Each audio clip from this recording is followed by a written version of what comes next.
to Game Time presented by Toyota. LeBron James and the Los Angeles Lakers will be on the road tonight to take on the Bucks. Lakers 7-0 on the road. Did I mention the Bucks? Well, yes, this young man, Giannis Antetokounmpo, of course, he has been killing it. 2 triple-doubles already this season. They're 6-1 at home, but coming off of a loss.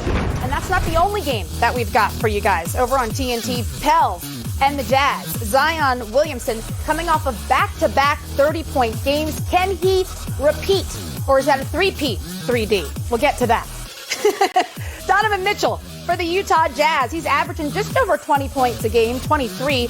Can the Jazz find their winning ways at home? Because they are currently 3-2. Hey there, everybody. I'm Stephanie Reddy. Welcome inside the studio. We got Dennis Scott, 3D, a.k.a. Leave it. Love it. So glad you guys are here. We've got 3 games in the NBA tonight, 2 over on TNT. We're going to talk about everything. We talked about the Bucks and the Lakers, how they're matched up tonight. Both teams coming off of a loss, which leads us, Dennis, to Monday night. The Milwaukee Bucks. They did not play their best basketball against the Nets. No, and we're looking at Brooklyn Nets the other night, trying to figure out everyone being on the floor for the first time. And I think that's what the Bucks have to understand. That's what they're dealing with now. And also, the Lakers, the other team, they lost. They played the Golden State Warriors, and Warriors are looking pretty good. Yes, and I think most people are worried about Steph shooting the basketball. What I'm most all about is his leadership, getting the young guys and all the new people to understand how the Warriors play. And slowly but surely, they're starting to figure it out game by game. And look at this fourth quarter from Monday. You can see what happened. The Lakers did not play well. Only 8 points in the paint. Is that significant, Dennis? Yes, because you would think Anthony Davis would figure out a way to get more involved in the paint.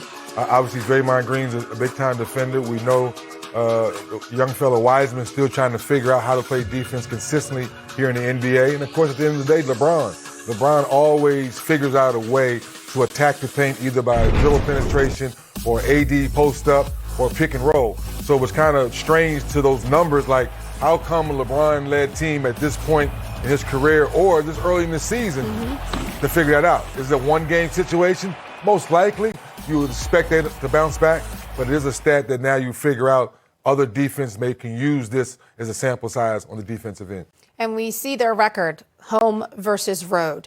We know it's early. It is a small sample size. But when you're on the road and you have not lost, 7 is a pretty good amount of games. What does that say about this Lakers team? Well, they're still trying to figure out with some of the new guys, and I think LeBron talked about it early on. I just used, Dennis Schroeder, for example. They call him Dennis the Menace. But guys like that who have been bounced around a little bit, they've gotten decent contracts, but now he's learning how to be a champion. And you don't learn how to be a champion overnight, otherwise everyone will be doing that right. stuff. You've been around a long time, you understand this game as well. So I think guys like that come into a situation saying, this is how we prepare each day. This is how I need to prepare myself because this is an important piece to try to win a championship. Now, this matchup tonight, Lakers and Bucks, a lot of people thought that was going to be the finals matchup from the previous season. So what are we expecting out of this matchup tonight? Well, I'm glad we showed Dennis, Schroeder, because I like to call him Little Goldie as well. He's just so important. With Rondo leaving and moving on, right. Avery Bradley didn't even really play in the bubble, but he was part of the team early in the season to help build up that record. So I think a lot falls on him. And if he can really find his groove and understand that, be you, but not too much of you that disrupts the team to understand it's LeBron's team and AD's future team, as they grow. But you're very important. Now, for Giannis, how do you mix in where I'm going to shoot my occasional 3, but I still have to attack? But guess what? Let Drew Holiday be Drew Holiday.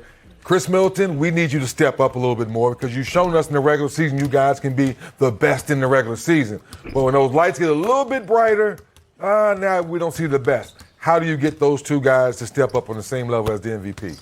It's a great question. I mean, you take a look at Anthony Davis and what he's been able to do last game. Season highs for him, 17 boards, 7 assists. Is it going to take that type of performance for Anthony Davis to make the Lakers successful? Yeah, most people thought the other day, Steph, I was crazy by saying it's time for AD to make it clearly that it's his team.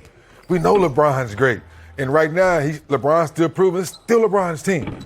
And somehow, some way, I go back to when D. Wade and LeBron got together back in Miami, and they got off to a slow start, and D-Wade said, you know what, LeBron, look, man, I know it's my team, Miami and all that. Man, go do you. AD, we know LeBron's LeBron. Go do you, bro. You're unstoppable on both ends of the floor. Go back to being that guy. We know it's only been, 70 or 61 days, whatever that number is, since the bubble won the championship. Right. So we understand that takes a toll on their body. But AD, you're that good, dude. You're that good. So for the Bucks, we talked about Middleton. You think maybe he could do a little bit more. What is the impact of Drew Holiday? I think Drew can take some of that pressure off of Chris and Giannis from the standpoint late game situations. We know Drew can get to his spot. He can get somewhere on the floor. And more importantly, Steph, he's attacking the defense. Now that pressure on the defense makes you focus. And we know he can distribute the ball with the best of them. And also, too, in Bud Ball, you can shoot the three. And that's one of the things that Drew Holiday can do. So what we've seen in the season now, the fact that he shares the ball more, that's part of Bud Ball, and it becomes contagious. So when you make, 19 threes in one game, 15, 17 threes consistently now here early in the season, it's all because the ball's hopping and Drew Holiday's a part of that. So when you talk about the Lakers, you obviously know it's LeBron James, Anthony Davis. They have to perform every night. But what does that performance look like? Is it going to be points? Is it going to be assists? When you talk about LeBron James, remember last season, what he did in that assist column. The numbers aren't there this year. Does that matter? No, well, people are looking at the assist number. That's not LeBron's fault. LeBron's still passing. There's a lot of missing going on right now. So it's very similar with Denver with the Joker. When you put the effort in each night, you're going to get the rebounds, right? You'll get a few points, but you cannot make your teammates make wide open shots that you've created for them. So that's the struggle early on in the season for LeBron assists. Last year, guys were making shots at a high level. That's why he led the league in assists pretty much all season long. I think ended up winning the whole thing, right? Yeah. So same thing now. Guys aren't making those same shots early in the season. I think Laker Nation's not panicking because they know the pieces are there. It's just taking a little longer than they wanted to for that chemistry to get locked in. Now, the problem is 72 games, a few banged up guys. How do you fix that in a shortened season? All right, and let me be clear. 7.5 assists is not a paltry. It's not shabby. Right. But he spoiled us last year. He did. That's he really did. I think we're all guilty of that for his entire career. Exactly. Right? Exactly. Ron, what can we do? Ladies and gentlemen, as I mentioned, 3 games in the NBA. Lots to talk about tonight, especially this guy, Kyrie Irving, back in action for the Nets. The big 3, is it going to work?